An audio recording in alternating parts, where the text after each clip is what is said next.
একটা জাহিদুল বাড়ি এর আগে কথা বলছিলেন রবি ভাই, একটা কথা বলবেন যে আপনারা তো স্বাক্ষর করেন নাই, জামায়াতে ইসলামী স্বাক্ষর করেছে। তাদের বক্তব্য আমি যদি কোড আনকোড বলতে চাই যে তাদের নায়েবে আমির সৈয়দ আবদুল্লাহ মোহাম্মদ তাহের বলেছেন যে প্রধান উপদেষ্টার প্রতি আস্থা রেখে আমরা এই জুলাই সনদে সই করেছি। সনদ বাস্তবায়নে কোনো ধরনের বিলম্ব হলে জাতির সঙ্গে তা গাদ্দারি হবে বলে মনে করেন তিনি বলেন যে আমরা আশা করি যে ওনার কথা উনি ঠিক রাখবেন। আমরা নতুন কোনো সংকট তৈরির ক্ষেত্রে ওনার যেন কোনো ধরনের হেজিমনি তৈরি না করেন। তো এখন প্রশ্ন হলো, এটা কি একটু দ্বিচারিতা হয়ে গেল না? আমি স্বাক্ষরও করলাম, আবার বলছে যে অতি দ্রুত বাস্তবায়ন করতে হবে।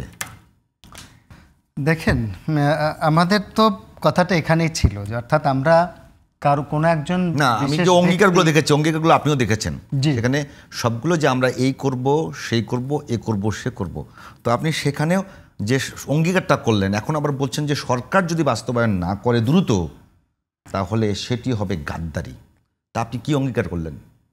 হ্যাঁ, না, এই জায়গাটাই তো স্পষ্ট আমরা থাকার জন্য আমরা বলেছি যে জুলাই সনদের আইনি ভিত্তি এবং সাংবিধানিক ভিত্তিটা কেমন হবে, কিভাবে হবে, সেটি সনদে উল্লেখ থাকতে হবে। এটা উল্লেখ থাকলে জনগণের কাছে স্পষ্ট থাকলো, তারপরে আমরা সবাই সই করলাম। এখন ওনারা সই করেছেন, করে আবার বলতেছেন যে ওই আমাদের কথাটাই বলতেছেন আর কি, যে জাতির সাথে গাদ্দারি হবে যদি এটি করা না হয়। আসলে জুলাই সনদের বাস্তবায়নের দুইটা রূপরেখা আপনার এই ঐক্যমত কমিশনে সকল রাজনৈতিক দল আমরা ঐক্যমত পোষণ করেছিলাম। একটি হচ্ছে যে এই সরকার যেটি করবে, আদেশ দিবে যে জুলাই সনদ বাস্তবায়ন করতে হবে, এই আদেশ দিবে এবং এর একটা গণভোট হবে।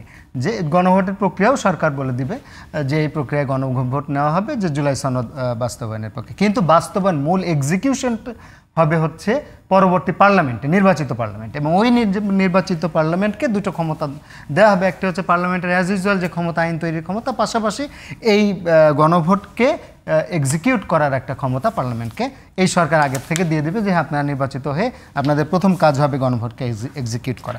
এই জায়গা হলো কি, এই জায়গা হয়তো আমাদের যেটা আশা ছিল যে এই জায়গাটা একটা সিকিউরড একটা ফেজ থাকতো আর কি। কারণ আমরা বাংলাদেশে অনেক পজিটিভ দিকগুলোর পাশাপাশি যে একটা নেগেটিভ ব্যাপার আমাদের তুলে ধরতেই হয়, এটা আমাদের দায়বদ্ধতা, কোনো ক্ষেত্রে আমাদেরও ব্যর্থতা। আমরা যারা রাজনীতি করি সেটি হচ্ছে যে আমাদের কিন্তু রাজনৈতিক চরম অনৈক্য আমাদের সকল রাজনৈতিক দলগুলোর মধ্যেই রয়েছে, এবং আমরা এটি মানে দুঃখজনক হলেও সত্য যে আমরা এই স্বাধীনতার 54 বছরে বাংলাদেশ প্রশ্নে আমরা খুব অল্প কিছু বিষয়ে হয়তো বা আমরা একমত হতে পেরেছি। তো এই জায়গায় আপনার এই জুলাই সনদের মতো গুরুত্বপূর্ণ একটি ব্যাপার, যেখানে জুলাই বিপ্লবটা হয়েছিল ফ্যাসিস্ট শক্তির বিরুদ্ধে, সে শক্তি কিন্তু একা না, সেই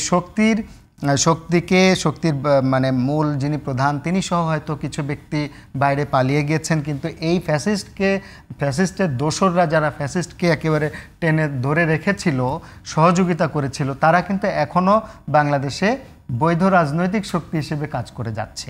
এটি একটি বিষয়।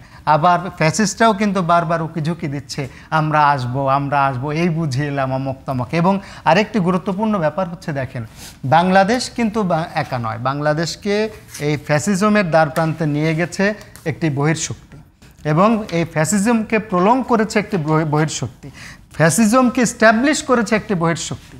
সেই শক্তি কিন্তু এখনও বাংলাদেশকে নিষ্পেষণের একটা চক্রান্ত চালিয়ে যাচ্ছে। এমতাবস্থায় আমরা যদি জুলাই সনদকে বাস্তবায়নের রূপরেখা, সাংবিধানিক রূপরেখা, আইনি রূপরেখাকে সনদে উল্লেখ করে যদি আমরা সকলে সই নিতে পারতাম, তাহলে তাহের সাহেবের এই কথাটা হয়তো বলার প্রয়োজন হতো না, যেটা আমরা চাচ্ছিলাম আর কি। তারপরও আমরা মনে করি যারা স্বাক্ষর করেছেন যে রাজনৈতিক দলগুলো, তারা অবশ্যই জুলাই সনদ বাস্তবায়নের ব্যাপারে সরকারকে ক্রমাগত চাপ প্রয়োগ করে যাবে, এবং আমরা নিজেরাও জুলাই সনদ বাস্তবায়নের ক্ষেত্রে, জুলাই সনদে সই করার ক্ষেত্রে আমরা এটা নিয়ে আমাদের মিটিং অব্যাহত থাকবে, এবং আমরা দ্রুততর সময়ের মধ্যেই চেষ্টা করব এটা নিয়ে সামনে কিভাবে এগোনো যায়। একটা অভিযোগ আছে, স্রেফ অভিযোগ, যে এটা যেহেতু এনসিপির সঙ্গে সরকারকে জড়িয়ে একটা আলোচনা আছে, আপনাদেরকে কিংস পার্টি বলা হয়েছে, একটা অভিযোগ আছে শুধুমাত্র নির্বাচন বিলম্বিত করবার জন্য, অভিযোগ আকারে একেবারে বিলম্বিত করবার জন্য সরকারের ইশারায় এনসিপি এই একটা মানে সংকট তৈরির চেষ্টা করছে। আচ্ছা, এই ব্যাপারে বিপু ভাই আমি আপনাকে বলি যে অভিযোগ পাল্টা অভিযোগ এটি তো রাজনীতিতে থাকবে, একটু খোলাসা তবে এখানে খোলাসা করার বিষয়টা দেখেন, এটি কিন্তু ইতোমধ্যে জনগণের কাছে খোলাসা হয়ে গেছে যে আপনার কিংস পার্টির যে ডেফিনেশন, হ্যাঁ এই কথা সত্য যে এই সরকারকে যেহেতু বিপ্লবী সব অভিজ্ঞ রাজনৈতিক দলগুলো যেগুলো আছে বাংলাদেশে, হ্যাঁ জি এটাকে আমি ওইভাবে বলবো কিনা, তারা প্রত্যেকেই স্বাক্ষর করলো। শুধুমাত্র আপনাদের সঙ্গে আদর্শিক জায়গায় মিলে না যে রাজনৈতিক দল দুই একটা, সিপিবি সহ অন্যান্য যারা আছে, তারা ছাড়া সবাই আপনাদের সঙ্গে আদর্শিক নৈকট্য যে রাজনৈতিক দলগুলো আছে তারা প্রত্যেকে এখানে স্বাক্ষর করলো। এখন প্রশ্ন তো উঠেই যে একটা নতুন রাজনৈতিক দল, তাদের এক্সপেরিয়েন্স কম্পারেটিভলি কম, তাদের এই সব রাজনৈতিক দলের উপরে গিয়ে তাদের এই সাহসটা কোথা থেকে, তাদের পাওয়ার হাবটা আসলে কোথায়? আসলে আমাদের পাওয়ার বলেন, আমাদের নিউক্লিয়াস অফ পাওয়ার বলেন, এটি হচ্ছে বিপ্লবী জনতা। ওই যে যারা আহত, ওই যে যারা শহীদ পরিবার, এরাই হচ্ছে আমার পাওয়ার। ব্যাপারটা হচ্ছে দেখেন, এদেশে বিএনপি বলেন, জামাত বলেন, তারা আগের থেকেই ক্রিয়াশীল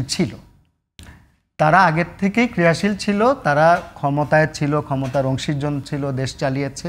এনসিপির কিন্তু জন্ম হয়েছে বিপ্লবের পরে।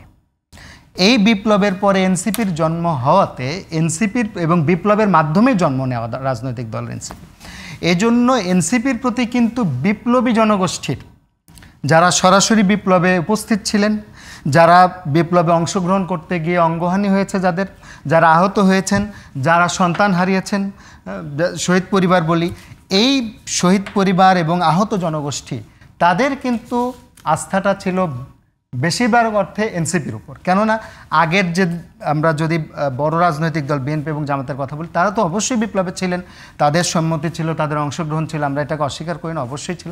কিন্তু তারা যেহেতু পুরনো, কিন্তু আমাদের জন্মই হয়েছে বিপ্লবের মাধ্যমে, তারা আমাদের কাছে কিন্তু একটু স্পেস পায়, একটু আশা পায়, একটু তারা তাদের কথা বলতে চায় যে হ্যাঁ আপনারা এটা একটু দেখেন। তো সেই জায়গা থেকে, এবং আমাদের দায়বদ্ধতাও কিন্তু ওই বিপ্লবী জনগোষ্ঠীর উপর। এই কারণেই কিন্তু আমরা চেয়েছি যে হ্যাঁ আমাদের এই আগামী নির্বাচন হোক আর যেটাই হোক, সব কিছুর ওপরে আমাদের এই বিপ্লবে অংশগ্রহণ করা বিশাল জনগোষ্ঠীর নিরাপত্তা, তাদের চিকিৎসা, তাদের পুনর্বাসন, এগুলিকে আমরা প্রায়োরিটি দিয়ে আমরা রাজনীতি